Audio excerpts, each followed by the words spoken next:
Ever made a decision and later thought, wait, was I tricked? Sneaky psychological tactics are everywhere in sales, relationships, even casual chats. But don't worry. Today, I'll show you 8 tricks people use to influence you and how to protect yourself. Number 1. The foot in the door trick. This trick works by starting with a small request, making it easier for you to agree to a bigger one later.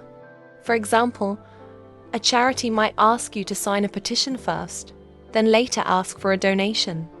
Your brain wants to stay consistent with your previous actions. So saying no feels harder. The more you commit to something small, the more likely you are to agree to something bigger. To avoid this, be cautious when someone keeps increasing their requests. It's okay to set boundaries and say no. Number 2. The door in the face trick. This trick is the opposite of the first one. A person starts with a huge request they know you'll reject, then follows up with a smaller one.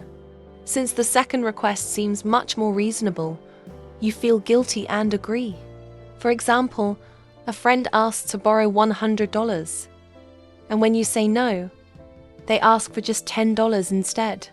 Your brain sees the second request as a compromise, even though you never wanted to give money in the first place. The best way to resist? Recognize the trick and don't feel pressured to say yes.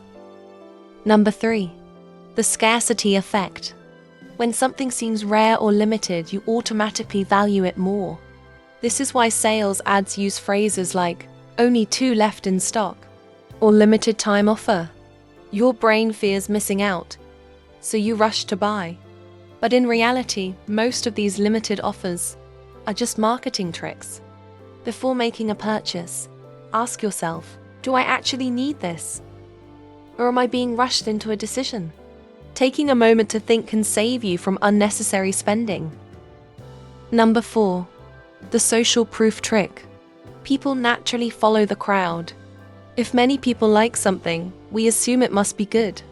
That's why advertisers say, millions of people love this product, or show fake reviews. But popularity doesn't always mean quality. Just because a product is trending doesn't mean it's worth your money. Before following the crowd, do your own research and think for yourself. Number 5. The guilt trap. Some people use guilt to pressure you into doing what they want. A friend might say, if you really cared about me, you'd help me. Or a company might say, don't you want to support small businesses? They make you feel bad for saying no, even when you have a right to refuse. But guilt shouldn't force you into decisions you're uncomfortable with. Set boundaries and remember, you don't owe anyone a yes. Number 6. The anchoring bias.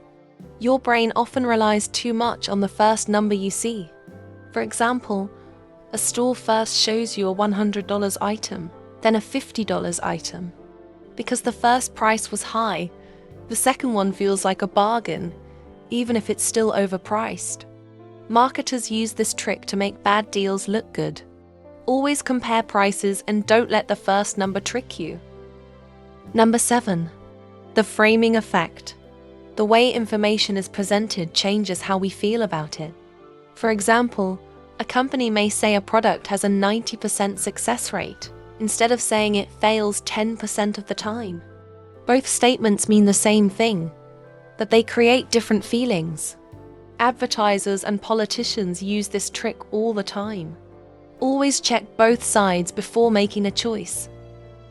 Number 8. The reciprocity trick. When someone gives you something, you feel obligated to return the favor. That's why stores give free samples. You feel like you should buy something in return.